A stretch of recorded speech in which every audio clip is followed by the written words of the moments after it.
मुझे बच्चा मुंह में डाल देगी अपना दूध पी लेता। अच्छा, मतलब ये दूध पीता है ऐसे? हाँ नहीं, इसके बारे में अफवाह है, वो दूध नहीं पीता है। हाँ हाँ, ये सारी बातें अफवाह हैं। हाँ। मतलब रियल में ऐसा नहीं होता। मैं अभी उसी के ऊपर यानी वीडियो बना रहा था, हाँ। यानी यूट्यूब में चैनल है मेरा, तो उसी में डालता हूँ मैं। लोग क्या इसके बारे में गलत गलत जानकारी रखे रहते हैं, तो उतना जानते नहीं है इसके बारे में, इसलिए। क्या P so hello, doctor Mowgli here. और आज जो मेरे पास सांप है वो है सैंड बोआ, कॉमन सैंड बोआ। और इसके बारे में मैं बहुत सारी बातें बताने वाला हूँ, क्योंकि यही एक सांप है जिसके बारे में सबसे ज़्यादा अफवाह फैलती है छत्तीसगढ़ स्टेट में। और उड़ीसा, राजस्थान, यहाँ सभी ये सांप बहुत पाए जाते हैं। तो इसके बारे में अंधविश्वास बहुत सारे हैं। सबसे पहला अंधविश्वास ये है कि ये सांप गाय का दूध पीता है। हाँ, लोग ये मानते हैं, मतलब बहुत बारी ये हुआ है, लोगों का ये कहना होता है कि ये सांप डायरेक्ट गाय के थन से, मतलब उनका जो गाय का जो ब्रेस्ट होता है, एग्जैक्टली उस जगह पे जाके ये चिपकते हैं और वहाँ से दूध पीते हैं। तो ऐसा नहीं होता है। मैं एक चीज़ आपको क्लियर कर दूँ, कोई भी सांप अगर दूध पी रहा है, हालांकि वो पीता नहीं है, बट अगर सपेरे क्या करते हैं, उसे रखे रहते हैं, उसके वजह से वो डिहाइड्रेट हो जाते हैं। डिहाइड्रेट होने के बाद उनके सामने अगर पानी या फिर कुछ भी रख दो तो उसे वो पी लेते हैं। तो इस वजह से जो कोबरा होता है, जो कि सपेरे के पास होता है, वो पीता है दूध। बट दूध पीने से सांपों के मुंह में इन्फेक्शन होता है, कैंसर हो जाता है, अल्सर हो जाते हैं, जिस वजह से वो जाकर आगे मर जाते हैं। तो इसीलिए एक चीज़ ध्यान रखिए, सांप कभी दूध नहीं पीता है, तो आप भी कभी सांप को दूध ना पिलाएं। और ये सांप कभी भी गाय के पास मिल रहा है, मतलब ये नहीं है कि वो दूध पीने आया है। गाय के पास क्या होता है, छोटे मोटे कीड़े मकोड़े ज़्यादा रहते हैं, ये उस पर फीड करने के लिए उसके पास आते हैं। तो अभी मैं जिस जगह पे सांप को छोड़ना आया हूँ, जैसा कि आप देख सकते हैं, ये बहुत बड़ा इलाका है, खाली जगह है, बट यहाँ के लोग वॉकिंग करने आते हैं, है ना। तो इस वजह से अभी दो दादाजी मेरे पास आए थे। उन्होंने इस सांप के बारे में मुझे एक बात बताई कि ये सांप क्या करता है, गाय के थन में चिपक जाता है और अपने पूंछ को गाय के जो बछड़ा होता है उस पर दे देता है। तो क्या करता है, गाय का बछड़ा इसके पूंछ से दूध पीने का कोशिश करता है और ये दूध पी जाता है। अभी जो दादा गए वो यही बोल रहे थे, बट ऐसा नहीं होता है।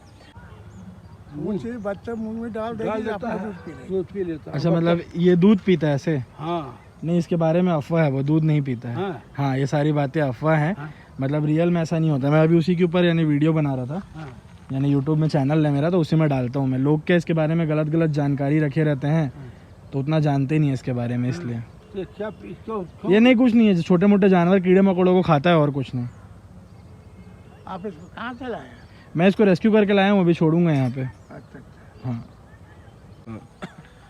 तो ऐसा कुछ नहीं होता, ये सारी बातें अफवाह हैं। मैं वीडियो बनाने ही इसलिए आया था ताकि मैं ये जो अफवाह होता है, जो अंधविश्वास होता है, इसके बारे में लोगों को जागरूक कर सकूं वीडियो के थ्रू। बट दादाजी लोग खुद आके मेरे को ऐसा चीज़ बता के चले गए जो कि मैं आप लोगों को एक्सप्लेन करने ही आया था। तो ये सांप दूध नहीं पीता। दूसरी चीज़ ये, इस सांप के बारे में ये अफवाह है कि इस सांप का यूज़ होता है काला जादू में। मतलब ब्लैक मार्केट में इस सांप का डिमांड भाई साहब इतना ज़्यादा है ना कि आप यकीन नहीं करोगे। ये सांप वेट के हिसाब से बिकता है, मतलब जितना ज़्यादा वेट उतना ज़्यादा पैसा। इनफैक्ट मैंने तो ये भी सुना है, ये सांप क्या होते हैं, जो सेक्सुअली इम्पोर्टेंस मेल्स होते हैं उनमें भी यूज़ किया जाता है। अब किस तरीके से यूज़ किया जाता है मेरे को नहीं पता। इनके जो मेल ऑर्गन्स है उससे कुछ जड़ी बूटी बनाई जाती है, देन उनको यूज़ करने से जो इम्पोर्टेंसी है वो ठीक होती है। बट ऐसा कुछ नहीं है, इन सांपों का यूज़ कहीं भी साइंटिफिकली नहीं होता है। ये सांप नॉर्मल रेप्टाइल है। सांप छोटे मोटे कीड़े और जानवर को खाते हैं, इकोसिस्टम को मेंटेन करते हैं, फूड चेन को मेंटेन करते हैं। इनका कहीं भी मेडिसिनल यूज़ नहीं है। तो अब इस सांप के आइडेंटिफिकेशन मार्क के बारे में आपको मैं बताना चाहूँगा।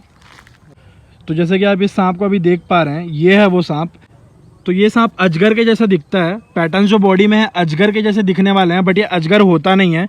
अभी मैं जो डिफरेंशिएट है अजगर का दिखा देता हूँ। अजगर के जो पैटर्न होते हैं वो आपस में से मिक्स नहीं होते। जैसे कि इस सांप के जो ब्लैक पैटर्न्स दिख रहे हैं आपको बॉडी में, ये आपस में जुड़े हुए हैं, बट अजगर सांप में ऐसा नहीं होता है। दूसरी चीज़ ये, इसके जो स्केल्स होते हैं बहुत छोटे होते हैं और पॉइंटेड होते हैं। जैसे कि आप अभी देख पा रहे होंगे, ये पॉइंटेड है और उभरे हुए हैं, बट अजगर में ऐसा नहीं होता। अजगर के जो पैटर्न होते हैं वो लाइट होता है, ये बहुत डार्क ब्राउन है। अजगर लाइट ब्राउन कलर के होते हैं और जो पैटर्न्स होते हैं वो एक दूसरे से दूर होते हैं। तो अभी मैं कुछ फोटोज शेयर कर देता हूँ जिससे आपको जो डिफरेंशिएट करने में आसानी हो जाएगा। तो कभी भी ये सांप निकले तो अजगर ना समझे। दूसरी चीज़ ये, लोग इन सांपों को रसल वाइपर से भी धोखा खा जाते हैं, और रसल वाइपर को भाई सैंड बोआ या फिर यहाँ पर छत्तीसगढ़ में मुसलेड़ी के नाम से जाना जाता है, वो समझकर इसे पकड़ने चले जाते हैं और उन्हें हो जाता है बाइट, जो कि होता है एक रसल वाइपर का बाइट, जो कि हीमोटॉक्सिक, और उनके उस बॉडी पार्ट को काटना पड़ जाता है। तो प्लीज़ सांप का आइडेंटिफिकेशन ध्यान से करें और इन्हें पकड़िए ना जब तक आप इनके बारे में जानते ना हैं। तो जैसा कि ये फ़ोटोज़ में आप देख पा रहे हैं 3 सांप हैं। पहला है कॉमन सैंड बोआ, उसके जो पैटर्न्स है वो मिक्स है। दूसरा है रसल वाइपर, उसके जो पैटर्न्स है वो छल्ले बने हुए हैं और जो कि सिमेट्री है, मतलब एकदम सेम पैटर्न में और इक्वी डिस्टेंस में, मतलब एक दूसरे से बराबरी दूरी में। आखिरी जो फ़ोटो है वो है इंडियन रॉक पाइथन। इसमें जो पैटर्न्स आपको देखने मिल रहे होंगे वो एक दूसरे से अलग है, मतलब उनके बीच में एक सेपरेशन लाइन है। तो प्लीज़ इन सांपों के बीच में कंफ्यूज मत होइए। तो इस सांप का एक और नाम है दो मुहा। अब दो मुहा क्यों बोलते हैं? क्योंकि देखिए इस सांप का जो बॉडी है, ये इसके जो पूंछ होता है वो एकदम एंड में जाके पॉइंटेड होता है। बाकी सबका पूंछ जो होता है, बाकी सब सांपों का वो ऐसा होता है कि एंड में जाते जाते एंड होना चालू होता है, बट ये ऐसा है कि ये एंड में जाके पॉइंट हो रहा है। तो इस वजह से ये लोग ये मानते हैं कि ये सांप दो मुंह वाला है, क्योंकि लोग ये सांपों को उतने पास से देखते नहीं है, वो दूर से देखते हैं और समझते हैं हाँ भाई दो मुंह वाला सांप है। अब उनका ये मानना होता है कि भाई ये सांप 6 महीने आगे से चलता है, 6 महीने पीछे से चलता है, मतलब 6 महीने ये टेल एंड से चलता है और 6 महीने हेड एंड से चलता है। तो भाई ऐसा नहीं है, एक ही साइड मुंह है, एक ही साइड से चलता है। मैं जो बात है ये बताना चाहता हूँ कि इसका पूंछ ऐसा क्यों है, ठीक है। तो अभी मैं इस सांप को नीचे रखता हूँ, देन आपको समझाता हूँ कि मैं क्या बताना चाह रहा हूँ।